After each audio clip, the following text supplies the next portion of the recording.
improve the electrical chain with a full redundancy inside, so every electrical component is in double. So if you have any component that is dying, another can take the relay. So now the next step is the next deployment of D10, once again in the Frombe Strait, in September 2018, so in 2 months. And it would stay underwater for 3 years, and it would be coupled with energy storage system to store energy during the time where the current is at its highest velocity, and discharge the battery when there is a time when the tide is quite low. So the expected production is about 1 gigawatt per year, to get then the fuel consumption by nearly 300,000 liters per year, which is quite a lot. And Sabela is part of a much bigger project for Ocean, which is led by Accu Energy. So the plan is to deploy 2 tidal turbines called D12, which is a little bit bigger than D10, coupled with 1 wind turbine of 2 megawatts, solar panels, and a big storage system to cover up to 80% of the ocean's energy needs. Commissioning is scheduled for 2021. So I've been talking a lot about France, but Sabela is also trying to get projects overseas. So today we are mainly targeting off-grid communities where the price of electricity is quite high, because it makes tidal energy more competitive. So for the projects that we have today, we are working with the Philippines in Capu, which should be the future first commercial ocean power plant deploying tidal in-stream technology in the San Bernardino Straits. We're working with HNWB, which is a local industry. We are also working with Indonesia. We are beginning a local collaboration to work on the assessment of potential tidal sites with good resources. We are also part of the AMED, which is a 1-year program to work with future strategic partnerships. So for Australia, it's mainly the north coast of Australia. And we're also exploring Canada, where you have a lot of off-grid communities far in the north, which is only powered by diesel power plants. And so what's about Europe? Europe has a great potential of 12 gigawatts approximately, mainly in the UK, a little bit in France. So it's different because we're not talking about off-grid communities, but in the next years to come, maybe not tomorrow, but the day after tomorrow, ocean energy in general, meaning tidal and wave and offshore wind, is a path toward the energy transition with the diversification of the source of energy. So the advantages of tidal energy is high predictability of the resource. And if you support innovation, it will be created thousands of jobs in the future. And the UK has already started to bet a lot on tidal energy, and Canada as well. And once again, the cost reduction will come with more research, more development, and with economy of scale, and with more policy, I think, by the government. Could we have an application to Spain? That's the question. You have 8,000 kilometers of coast. You are already a little involved into both wave and tidal. I'm thinking about Mutuku plants, Welcome, BMEP, etc. And most of it you can benefit from the lesson learned and the return from other countries such as UK or Canada. So there is still a lot to do. I think that Spain needs specific policy measures and supporting schemes like we can find in Canada, in Nova Scotia, or in the UK. And of course, we need to work on tidal resource assessment like a DCP campaign or bathymetry campaign to set if it's possible to harness the energy of tide that we can find, for example, in the Gibraltar Strait. I know there is a lot of conflict of interest. Yeah, sorry. So the benefits of tidal energy would be to achieve the future energy security, to mitigate the effect of climate change, support innovation, and create a local industry.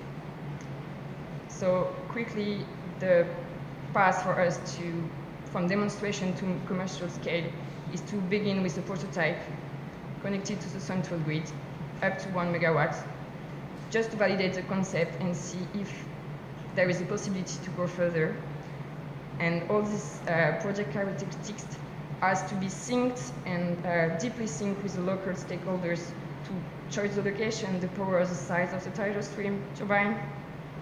Environmental monitoring, etc. It's really important. And then you can think about extending the project to a pilot farm up to 5 megawatt, and then, if possible, tomorrow. Thank you for your attention.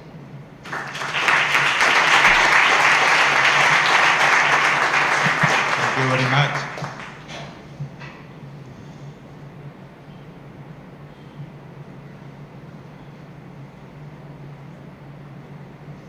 Please. Bueno, ahora turno de preguntas, por favor. No tenemos.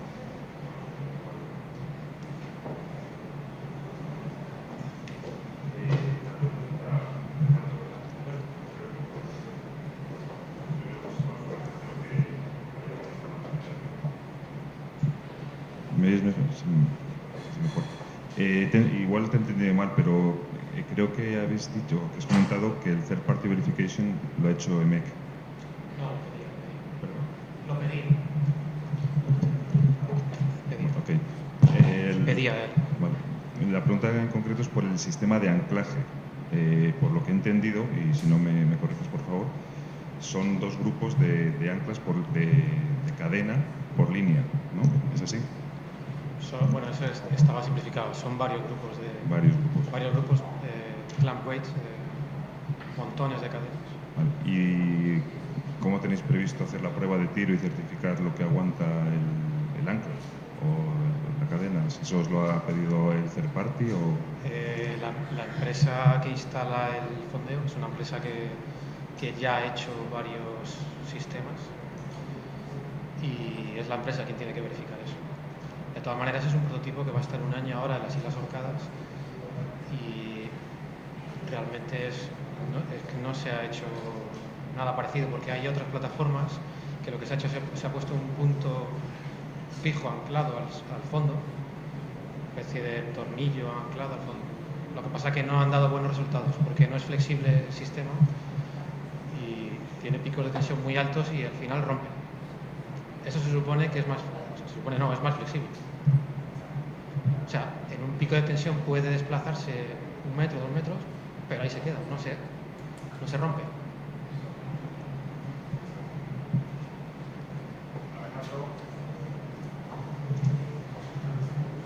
Y preguntaba relacionada con el sistema de fondeo, pero no tanto en el diseño, como ha contado desde allí, sino con el mantenimiento. Yo creo que, no sé con qué periodicidad está prevista el examen de las cadenas sufren condiciones de trabajo mucho y obviamente requieren de un examen periódico y una evaluación de su estado para garantizar que no se vaya el fondo de balada. Eso es una tarea compleja y por tanto cara.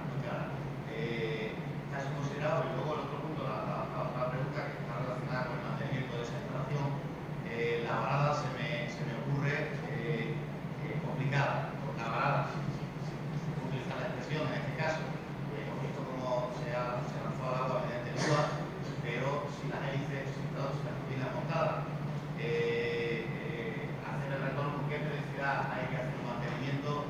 Y se supone que va a estar próximo a un dique de varada. Por favor, esto. Bueno. Gracias.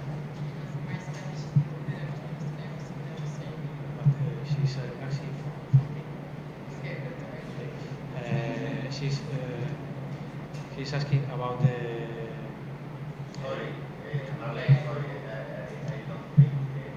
I understand. And if you like, I'm repeating in English. I am asking for the maintenance of system, in the case of 2 or 3 or the system in general.